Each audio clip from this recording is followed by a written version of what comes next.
The stars had always been silent. For 300 years, humanity had looked up at the night sky and wondered if they were alone. They built ships and traveled to Mars. They made homes on the moons of Jupiter. They dug mines in the asteroid belt, and through it all, the universe gave them no answer. Until the day it did. Admiral Nathan Cole stood on the bridge of Sentinel Station, Earth's largest orbital defense platform. He was a tall man with gray hair and tired eyes. He had seen war before, during the Martian Rebellion 20 years ago. He thought those days were behind him. He was wrong. "Sir, we have contact," said Lieutenant Danny Webb, his voice shaking. "Multiple contacts. Hundreds of them. They just appeared near the moon." Cole walked to the main screen. What he saw made his blood run cold. Ships, massive ships. Each one was larger than anything humanity had ever built. Their hulls were dark purple, almost black. And they moved through space like predators hunting prey. "How many?" Cole asked. "Over 400, sir, and the largest one." Webb paused. "Sir, it's the size of a small moon." Commander Lisa Grant, Cole's first officer, stepped beside him.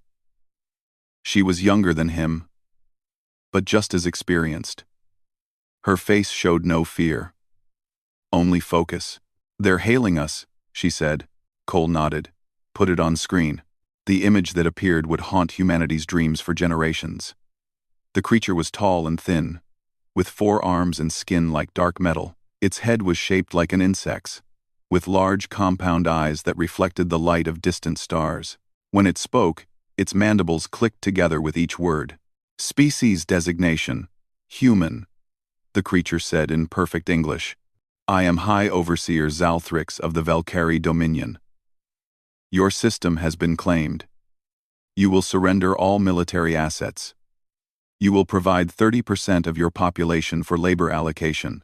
You will kneel before the Dominion, or your world will be reduced to ash. You have 72 hours to comply." The transmission ended. The bridge was silent. Cole could hear his own heartbeat. 72 hours. 3 days to decide the fate of the human race. "Send this to Earth Command," Cole said quietly, "and wake up the President." On Earth, the news spread like fire. Within an hour, every person on the planet knew that aliens had come. Within 2 hours, panic had begun. People ran through the streets. Some prayed. Some cried. Some simply stared at the sky, waiting for the end. President Derek Hayes sat in the emergency bunker beneath the Capitol. He was a practical man who had spent his life solving problems. But this problem seemed impossible to solve.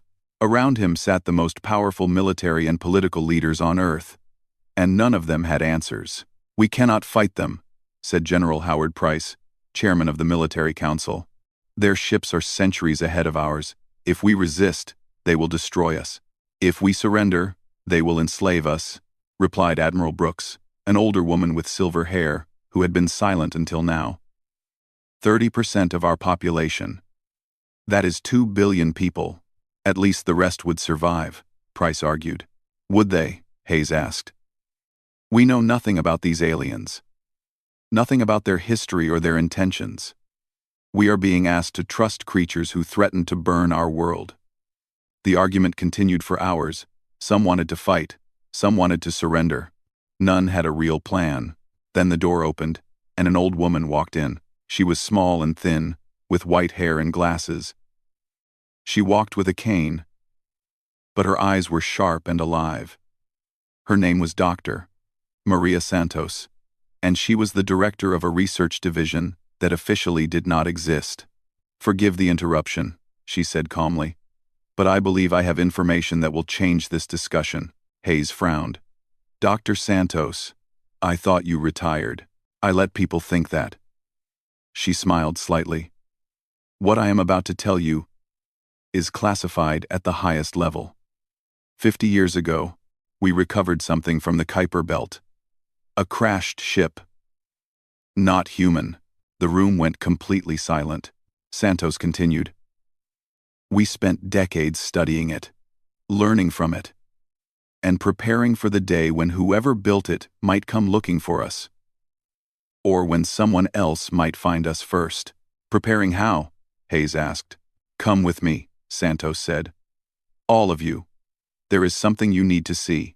6 hours later, President Hayes stood inside a hollowed-out asteroid in the belt between Mars and Jupiter. Before him was a sight that made his heart race with something he had not felt in days. Hope. Ships. Hundreds of ships. But not like any human vessels he had ever seen. These were sleek and black. Built with sharp angles and strange curves, they sat in perfect rows, waiting in the darkness like sleeping wolves. We call it the Black Armada, Santos said. 300 warships built with technology derived from the alien craft. Weapons, shields, engines, all far beyond our normal capabilities. We have been building them in secret for 30 years. Hayes stared at the fleet. Why didn't you tell us? Because secrets have power only when they are kept.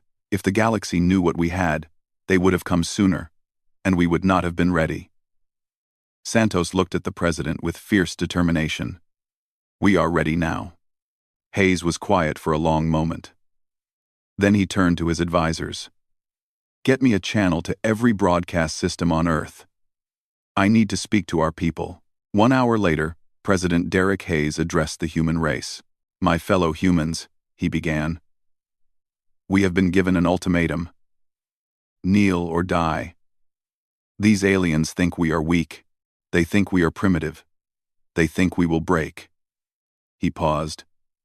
They are wrong. We did not survive ice ages, plagues, and wars just to kneel before the first bully who arrives at our door. We did not crawl from the mud and reach for the stars just to give up when the stars pushed back. To the Valkyrie Dominion, I say this. We will not surrender. We will not submit. We will not kneel. And if you want our world, you will have to burn through every single one of us to take it. We are humanity. And we do not break. Across the planet, people stopped running. They stopped crying. They looked at each other with new eyes. And for the first time since the aliens arrived, they felt something other than fear. In orbit, High Overseer Zalthrix watched the transmission with growing irritation. These creatures were foolish. They would learn their place, as every species did. But deep in the asteroid belt, the Black Armada began to wake. Engines powered on, weapons armed, 300 ships prepared to fly toward Earth. The countdown to war had begun. Captain Ryan Torres had always believed he was a good officer. He followed orders. He trained hard. He did his duty without complaint. But nothing in his life had prepared him for this moment. He stood inside a massive underground hangar, surrounded by ships that should not exist. The vessels were black as night, with hulls that seemed to swallow light itself. They were beautiful and terrible at the same time, built for one purpose only: war. Captain Torres, said a voice behind him. He turned to see an older woman in a naval uniform. Her face was lined with age, but her eyes were sharp as knives. He recognized her immediately. Everyone in the fleet knew Fleet Admiral Catherine Brooks, the hero of the Martian Rebellion. She had supposedly retired 10 years ago. Admiral Brooks, Torres said, standing at attention. I thought you were retired? She smiled slightly. I let people think that. I had other work to do. She gestured at the ships around them. This work, Torres looked at the fleet again. How is this possible? This technology. It's beyond anything I've ever seen. Brooks began to walk, and Torres followed. 50 years ago, we found a crashed alien ship in the outer solar system. We studied it. We learned from it, and we realized something important. We were not alone in the universe, and the universe was probably not friendly. She stopped in front of the largest ship in the hangar. It was twice the size of any human battleship Torres had served on. Its hull covered with strange angles and hidden weapon ports. This is the Defiance, Brooks said, the flagship of the Black Armada, and you are going to command her. Torres stared at her. Me? Admiral, there must be more experienced officers. There are older officers, Brooks interrupted. But I don't need old, I need smart.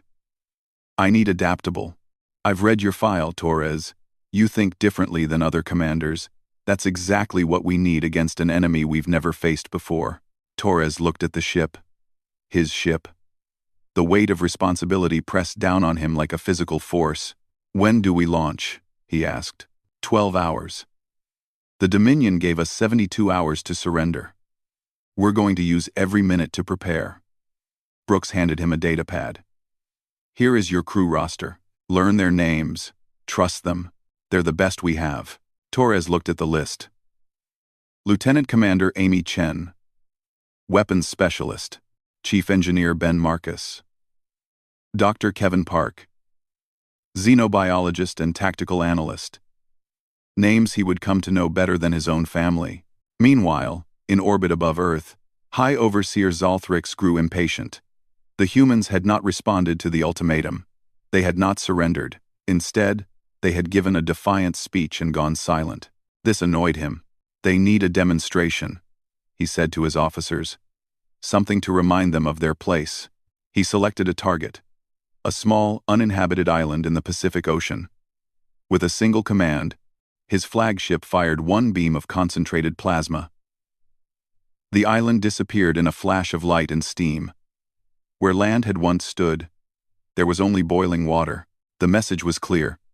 Surrender, or this happens to your cities. On Earth, people watched the destruction with horror. But this time, the fear was mixed with anger. The aliens had destroyed part of their world, their home, and they had done it casually, like swatting a fly. President Hayes received reports of riots turning into recruitment drives. People who had been terrified now demanded to fight. Young and old, from every nation, they volunteered for any duty that might help defend Earth. On Ceres Station, Captain Torres met his crew for the first time. Lieutenant Commander Amy Chen was a small woman with short black hair and a fierce expression. She had been a combat pilot before transferring to weapons systems, and she had more confirmed kills than anyone in the fleet. When Torres shook her hand, her grip was like iron. I heard we're flying the big one, she said. Good. I was getting bored on patrol duty. I heard we're flying the big one. I was getting bored on patrol duty. Chief Engineer Ben Marcus was the opposite of Chen. He was tall and thin, with messy brown hair and grease stains on his uniform. He spoke quickly and constantly, jumping from topic to topic, like his brain was moving too fast for his mouth. The engines on this ship are incredible, he said, barely pausing to breathe. I've never seen anything like them. They bend space somehow. Not faster than light, but close. And the power systems. Ben, Torres said gently. Marcus blinked. Captain, I can keep this ship running if half of it is on fire. Trust me. Dr. Kevin Park was quiet and thoughtful, with glasses and a calm demeanor. He had spent his career studying theories about alien life. Now those theories were walking around on enemy warships. I've been analyzing their transmissions, Park said. The Velkari are efficient. Logical. They've conquered hundreds of worlds using the same tactics every time. They expect surrender or quick victory. They don't adapt well to surprises. Torres nodded slowly. Then, we need to surprise them. 12 hours later, the Black Armada launched. 300 ships rose from their hiding places throughout the asteroid belt. They moved in perfect formation, their black hulls making them almost invisible against the darkness of space. To anyone watching, they appeared as holes in the starfield, places where the stars had simply vanished. Torres stood on the bridge of the Defiance, watching Earth grow larger on the main screen. His home. The home of every human who had ever lived. And he was going to defend it. All ships report ready, Captain, Chen said from her weapons console. Communications from Fleet Admiral Brooks, the comms officer announced. Brooks' face appeared on screen. She was on the bridge of the Resilience, commanding the fleet's second battle group. Captain Torres, she said. Do you know what the Velkari call species like us? Primitives. Insects. Creatures too stupid to know when they're beaten. Her eyes hardened. Let's teach them a new word. Let's teach them the word, humanity. The fleet acknowledged her transmission with a unified signal. 300 ships, 30,000 crew members, all with the same purpose. High Overseer Zalthrix detected the approaching fleet and felt something he had not felt in centuries: curiosity. The humans were actually coming to fight. How foolish, how brave, how utterly pointless. Prepare for engagement, he ordered. Standard suppression formation. This will not take long. End quote. But as he watched the black ships approach, something stirred in his ancient mind, a feeling he could not quite identify. Later, he would recognize it for what it was. The first hint of doubt. The humans were not running. They were not hiding. They were coming straight at him with fire in their hearts and weapons armed. Zalthrix had conquered 100 worlds. He had never seen anything like this. The Battle of Luna was about to begin. The battle began at dawn, Earth time. Not that it mattered in space. There was no sunrise among the stars, only the cold light of distant suns and the glow of weapon fire. Captain Torres watched the Velkari fleet on his tactical display. 400 enemy ships arranged in a perfect crescent formation. Their weapons charged and ready. They looked like a wall of death stretching across the void. They're using a standard suppression pattern, Dr. Park said from his station. I've seen this in their historical data. They expect us to either charge blindly or retreat in fear. Torres nodded. Then we give them neither. Signal the fleet. Execute pattern Omega. The Black Armada split into 3 groups. The first group, led by the Defiance, accelerated toward the enemy center. The second group swung wide to the left. The third moved right, staying just outside weapon range. High Overseer Zalthrix watched the human maneuver with contempt. They spread themselves thin, foolish. Concentrate fire on the center group. Destroy their flagship. The Velkari Vanguard, 50 of their fastest warships, surged forward to intercept the Defiance. Their plasma cannons began to charge, glowing purple with deadly energy. On the bridge of the Defiance, Lieutenant Commander Amy Chen sat perfectly still at her weapons console. Her fingers hovered over the firing controls. Her eyes never blinked. Range? Torres asked. Closing to optimal enemy firing distance, Chen replied. 10 seconds. Torres gripped his chair. This was the moment. Everything depended on the next few seconds.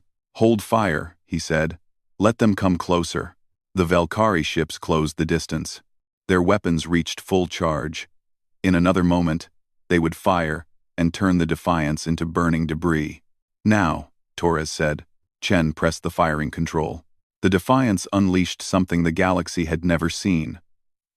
Gravitic pulse weapons. Invisible waves of force shot out from the black ship, striking the Velkari Vanguard. The pulses did not damage the enemy hulls directly. Instead, they did something far worse. They collapsed the enemy shields. The Velkari ships suddenly found themselves naked in the void, their defensive barriers gone in an instant. All ships? Fire, Torres commanded. The Black Armada opened up with everything they had. Railguns launched tungsten rounds at incredible speed. Missiles streaked across space like angry hornets. Energy weapons carved through the darkness. The Velkari Vanguard had no chance. Without shields, their hulls were just metal. And metal could be broken. 30 enemy ships died in the first 60 seconds. On the Velkari flagship, High Overseer Zalthrix stared at his tactical display in disbelief. Ships were vanishing from his formation. Ships that should have been invincible. Ships crewed by warriors who had never known defeat. Impossible, he whispered. This is impossible. But the battle was just beginning. The human flanking groups struck from both sides, catching the Velkari in a deadly crossfire. The enemy formation, designed for frontal assault, struggled to respond to attacks from 3 directions at once. Torres watched the chaos unfold and felt a fierce joy rising in his chest. They were winning. Against all odds, against an enemy that had conquered half the galaxy. Humanity was winning. But the Velkari were not beaten yet. They're adapting, Park warned. The larger ships are moving to protect the smaller ones. They're forming defensive clusters. Zalthrix had recovered from his shock. He was ancient and cunning, and he had not survived 3,000 years by panicking. He ordered his fleet to consolidate, sacrificing mobility for concentrated firepower. All ships, target the human flagship, he commanded. Destroy their leader, and the rest will fall. 100 Velkari ships turned their weapons toward the Defiance. Incoming fire, Chen shouted. Multiple targets locking on. Torres reacted instantly. Evasive pattern delta. Launch countermeasures. The Defiance twisted and rolled through space as plasma bolts and missiles streaked past her hull. Countermeasure drones exploded around the ship, drawing fire away from the real target. But some shots got through. The ship shuddered as enemy weapons struck her shields. Shields down to 60%, Ben Marcus reported from engineering. I'm rerouting power. But they're hitting us hard. Torres made a decision. Signal the Valor and the Ironclad. Tell them to cover us. 2 Black Armada cruisers moved to flank the Defiance, drawing enemy fire away from the flagship. They fought bravely, their weapons blazing. But they were outnumbered. The Valor was hit by concentrated fire from 3 Velkari battleships. Her shields failed, and her hull cracked open like an egg. She died in a flash of light and expanding gas. The Ironclad lasted longer, her crew fighting to the last breath. But in the end, she too fell, taking 4 enemy ships with her into death. Torres watched them die and felt the weight of command like never before. Those were his people, his responsibility, and they had given their lives for him. But their sacrifice was not in vain. While the enemy focused on the Defiance, the rest of the Black Armada struck again and again. The human fleet moved like a living thing, coordinated and deadly, exploiting every weakness in the enemy formation. Fleet Admiral Brooks commanded from the Resilience, her voice calm and steady over the communication channels. Focus fire on their command ships. Break their coordination. The humans obeyed. One by one, the Velkari command vessels fell. Without central direction, the enemy fleet began to lose cohesion. Ships started making mistakes, leaving gaps in their formation. Torres saw an opportunity. All ships, push forward, drive them back. The Black Armada surged. 300 ships became a spear aimed at the heart of the enemy fleet. They fought through plasma, fire, and missile barrages, losing ships but never slowing down. On the Defiance, the bridge was filled with smoke and sparks. Half the consoles were damaged. Chen was bleeding from a cut on her forehead but refused to leave her station. Marcus was performing miracles in engineering, keeping the ship alive through sheer willpower. Their flagship is in range, Chen reported, her voice hoarse. I have a firing solution. Torres looked at the tactical display. Zalthrix's command ship was massive and heavily armored. Taking it down would require everything they had left. Fire everything, Torres ordered. Every weapon we have. The Defiance unleashed her full fury. Gravitic pulses collapsed the flagship's shields. Railgun rounds punched through armor. Missiles detonated against the hull. Other human ships joined the assault. The Relentless charged directly at the enemy flagship, her captain knowing it was a one-way trip. She crashed into the Velkari vessel at full speed, her reactor overloading on impact. The explosion tore Zalthrix's flagship apart. The High Overseer escaped in a shuttle, watching his command ship die behind him. Around him, his fleet was in ruins. Over 200 ships destroyed. The survivors were retreating, fleeing toward the outer system.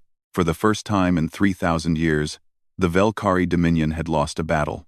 On Earth, people watched the news feeds in stunned silence. Then the cheering began.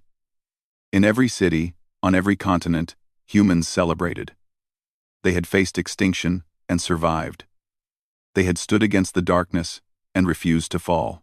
But on the Defiance, there was no celebration. Torres stood on his damaged bridge, looking at the casualty reports.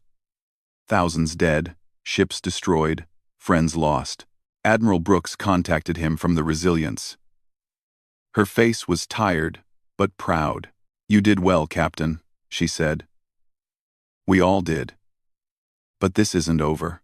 Torres nodded. He knew she was right. They had won a battle, not the war. The Velkari would return. They would bring more ships, more weapons, more fury. They'll come back stronger, he said. Brooks nodded. Yes. They will. And we need to be ready. She paused. Get your ship repaired. Get your crew rested, because when they return, they won't underestimate us again.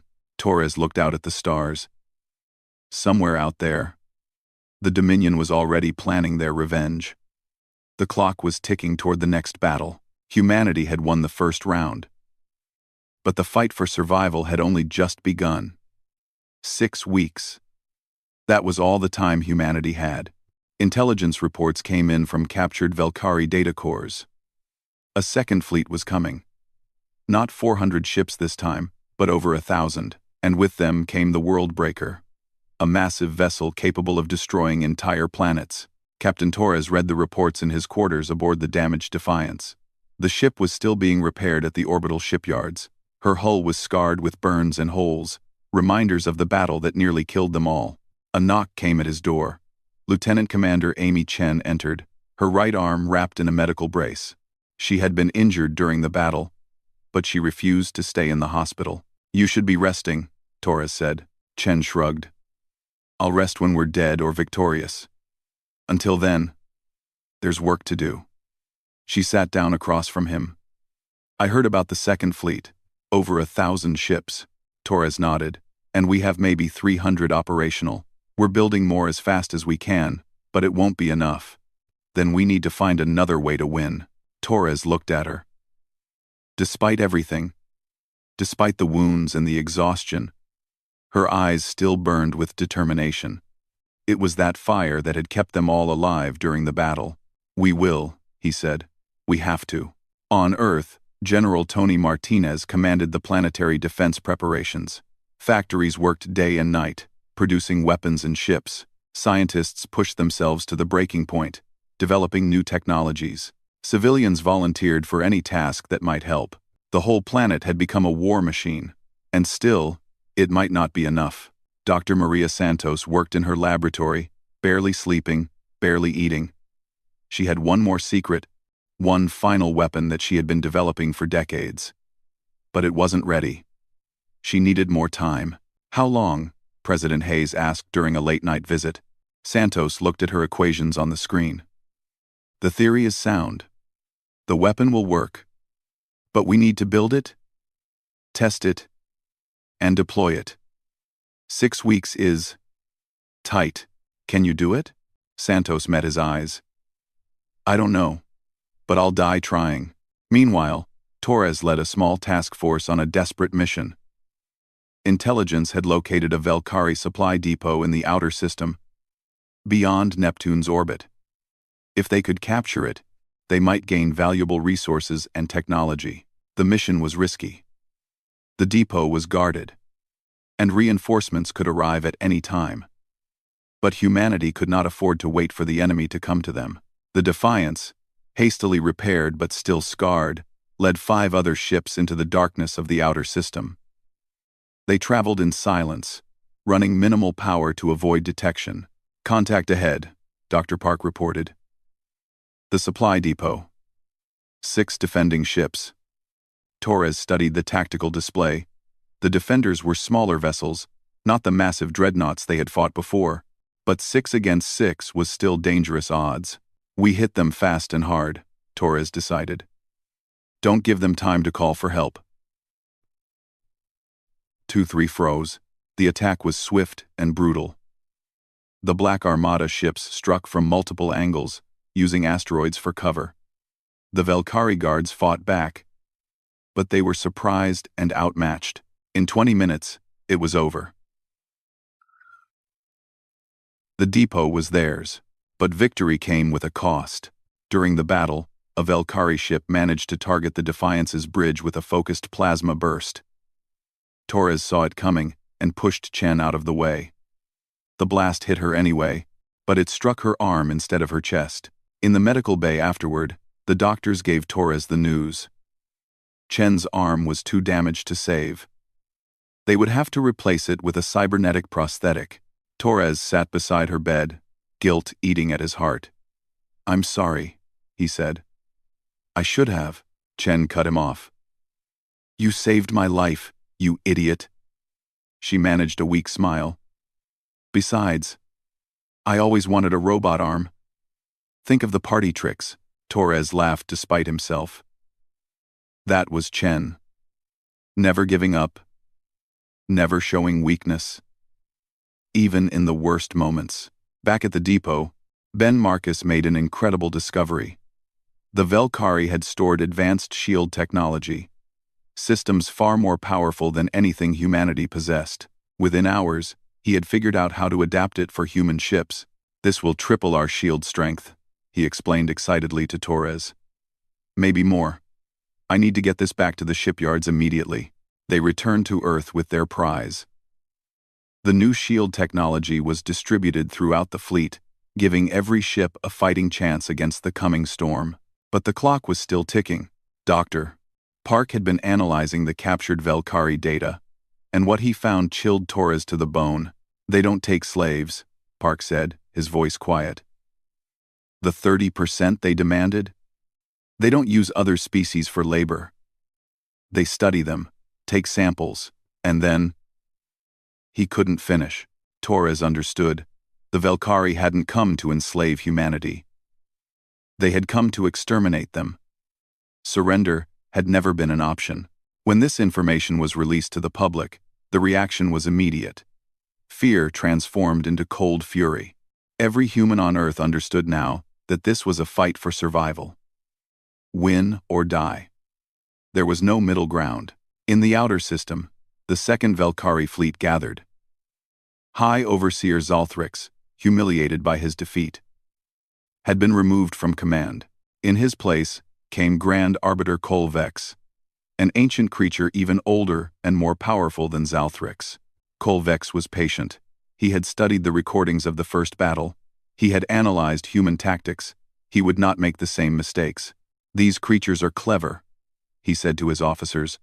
"More clever than any species we have faced. But cleverness is not enough against true power. When we are finished, there will not be enough of them left to remember they ever existed." The second fleet began its journey toward Earth. On the day before the battle, Admiral Brooks addressed the combined human fleet. 400 ships now, including new vessels, rushed to completion. It was still less than half the enemy's numbers. "Tomorrow, we face the greatest threat our species has ever known," Brooks said. "They come with overwhelming force. They come to end us. But they do not understand what we are. We are the children of Earth.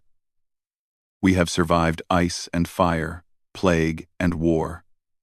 We have climbed from the mud and reached for the stars. And we will not let some alien empire erase everything we have built. They think numbers will defeat us. They think technology will crush us. But they forget one thing. We are humanity. We do not know how to surrender. We do not know how to give up, and we will fight until our last breath, our last bullet, our last ship. Today, we are not separate nations or peoples. We are one species, united against extinction. And tomorrow, we will show the galaxy what happens when you threaten our home." The fleet responded with a roar of defiance that echoed across the communication channels. 400 ships, 40,000 crew members, all ready to die for their world. Torres stood on the bridge of the repaired Defiance. Beside him, Chen flexed her new cybernetic arm. Marcus ran final checks on the engines. Park studied enemy approach vectors. Outside the viewport, Earth hung in the blackness of space. Blue and green and white, the only home humanity had ever known. Torres thought about his family down there. His parents, his sister, everyone he had ever loved. He would protect them. Or he would die trying. The Velkari fleet emerged from the darkness, 1,000 points of purple light spreading across the stars like a plague. The final battle had begun. The second battle of Earth was nothing like the first. This time, the Velkari did not underestimate their enemy. They came with overwhelming force, their 1,000 ships spreading across space like a dark tide. Grand Arbiter Colvex watched from his command ship, the Worldbreaker, a vessel so massive it dwarfed everything else in the fleet. Deep within its hull, a weapon capable of cracking planets waited to be unleashed. "Begin the assault," Colvex commanded. "Show no mercy." The Velkari attacked from every direction at once, not giving the humans any room to maneuver. Their tactics were different this time, designed specifically to counter everything humanity had shown in the first battle. Captain Torres fought from the bridge of the Defiance, his crew working desperately to keep up with the chaos. But they were losing. Everyone was losing. "We've lost the Liberty and the Horizon," Chen reported, her voice tight. "The Victory is taking heavy damage." Torres watched the tactical display with growing despair. Human ships were dying faster than they could kill the enemy. The new shields helped, but against such numbers, it was not enough. Admiral Brooks's voice crackled over the communication channel. "All ships, maintain formation. We need to hold them as long as possible." Torres understood. They were buying time. But time for what? The enemy was too strong. There were too many of them. A Velkari dreadnought targeted the Defiance with its main cannon. Torres ordered evasive action, but the ship was too slow. The plasma bolt struck the port side, tearing through armor and bulkheads. Alarms screamed. Smoke filled the bridge. "Engineering is hit," Marcus reported over the intercom. "We're losing power. I can keep us alive, but not for long." Torres made a decision. "All hands abandon ship. Get to the escape pods." Chen grabbed his arm. "What about you?" "Someone has to stay and keep her fighting long enough for the crew to escape." Torres met her eyes. "Go." "That's an order." Chen hesitated, then nodded. She understood. Some duties could not be shared. The crew evacuated while Torres stayed at the helm, keeping the crippled Defiance between the enemy and the escape pods. He watched his people flee to safety, feeling a strange peace settle over him. Then a voice came over the internal speakers. "Captain, I'm still here." Torres frowned. "Marcus? I told everyone to evacuate." "I know, but I'm not leaving my engine." There was a pause. "I think I can give you one more miracle, Captain." "One big one." Torres understood what Marcus meant. "Ben, tell my family I love them. And Captain, make it count." The Defiance's engines roared to life one final time. Marcus had overloaded the reactor, pushing it far beyond its limits. The ship surged forward, straight at the nearest Velkari dreadnought. Torres had just enough time to reach an escape pod before impact. The explosion was visible from Earth. The Defiance and the enemy dreadnought died together in a ball of fire that lit up the darkness like a new star. Torres floated in his escape pod, watching his ship burn. He thought of Marcus, of his sacrifice, of all the others who had given everything. But the battle was not over. And neither was humanity's final secret. On Earth, Dr. Maria Santos stood at the control console of a device she had spent her entire life building. It was based on the deepest secrets of the crashed alien ship, technology that the Velkari thought was lost forever. "Is it ready?" President Hayes asked. Santos nodded. "It will generate a cascade field that disrupts the specific energy frequency, powering all Velkari technology. Their weapons, their shields, their engines, everything will shut down." "For how long?" 1 hour, maybe less." Santos looked at the president. "It's enough. If our fleet can survive until then, it's enough." Hayes gave the order. "Do it." Santos activated the device. A wave of invisible energy spread out from Earth, expanding at the speed of light. It washed over the battlefield like a silent tsunami, and the Velkari fleet went dark. Grand Arbiter Colvex stared in disbelief as his command console flickered and died. Around him, every system on the Worldbreaker shut down.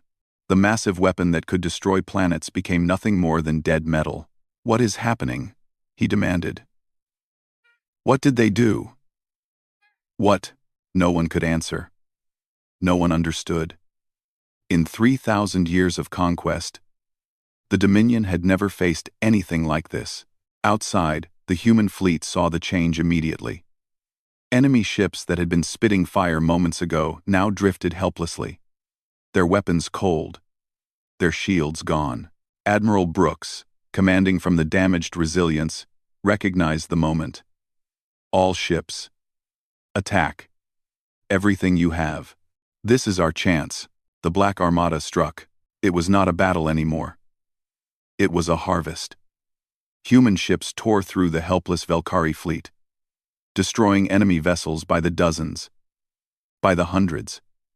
Every railgun round found its target. Every missile struck home. Torres was picked up by the cruiser Retribution. He reached the bridge just in time to watch the destruction of the enemy fleet. "My God," he whispered. Chen was there, her cybernetic arm still functional despite everything. They did it. Whatever it was, they did it. The Worldbreaker, the planet-killing weapon the Dominion had brought to destroy Earth, became a priority target. 50 human ships converged on it, their weapons blazing. Inside, Kolvex watched his doom approach. He tried to understand what had happened, how these primitive creatures had developed such technology. It should have been impossible. He opened a transmission to the Dominion homeworld, his last message to his people. "Do not come here," he said, his voice hollow. "Do not ever come here. They are not what we thought. They are." The transmission cut off as the first missiles struck the Worldbreaker's hull. The great ship died slowly, explosions rippling across its surface like fireworks. When its reactor finally failed, the detonation was so bright that people on Earth could see it with naked eyes. The second Velkari fleet was destroyed. Not a single enemy ship escaped. When the battle ended, Torres stood on the observation deck of the Retribution, looking at Earth through the viewport. The planet was safe. His home was safe. They had won. Admiral Brooks joined him. She looked older than she had before, worn down by the weight of command. But her eyes still held that unbreakable fire. "You did well, Captain," she said. Torres shook his head. "We all did. Everyone who fought. Everyone who died." He thought of Marcus, of the crew of the Defiance, of all the thousands who had given everything. "What happens now?" he asked. Brooks was quiet for a moment. "Now we go out there. We've captured their data. We know about every species they've conquered, every world they've destroyed. Some of those species might still have survivors, hidden somewhere, waiting for rescue." Torres looked at the stars. The vast, dark, endless void that had once seemed so threatening now looked different. It looked like possibility. "We build a new fleet," Brooks continued. "Not just for defense, but for exploration, for liberation. We find the others who suffered under the Dominion. We show them they're not alone anymore." Torres nodded slowly. He understood. Humanity had proven something today. They had proven that the strong could be defeated, that the powerful could fall, that courage and ingenuity could triumph over overwhelming odds. The galaxy needed to know that lesson. 6 months later, the first human exploration fleet left the solar system. They called it the Liberation Armada. Torres commanded the new flagship, the Hope, named not for what they had lost, but for what they might find. Chen stood beside him on the bridge, her cybernetic arm gleaming. Park was at his station, already analyzing star charts of unexplored regions. New officers filled the positions left empty by the fallen. "Set course for the Velkari border territories," Torres ordered. "Let's find out who else is out there." The Hope's engines fired, and humanity's first interstellar vessel slipped into the void. Behind them, Earth grew smaller and smaller, until it was just another point of light among millions. But every person on that ship carried their world with them in their hearts. On Luna, workers finished building a monument on the site of the first battle. It was carved from black stone, rising toward the stars. The names of every soul lost in the war were etched into its surface. At the base, a simple inscription read, "They told us to kneel. We chose to stand. For Earth, for humanity, forever defiant." Somewhere in the galaxy, in the ruins of the Velkari Dominion, stories began to spread. Stories about the dark ships that came from nowhere. Stories about the species that refused to surrender. that fought against impossible odds, that destroyed the greatest fleet the Dominion had ever assembled. They called them the Dark Ones, the people from the black ships, the species that should have knelt but chose to fight. The species that won. Humanity had announced itself to the galaxy. And they were just getting started, far away, on a planet orbiting a dying star. A group of beings who had lived in hiding for centuries picked up a strange transmission, a message in an unknown language, translated by ancient computers that still remembered the days before the Dominion. This is the human vessel Hope. We come in peace. We come to help. If you can hear this message, you are not alone anymore. The Dominion is broken. And we are coming. For the first time in generations, those hidden beings felt something they had almost forgotten. Hope. The stars, it seemed, were no longer silent.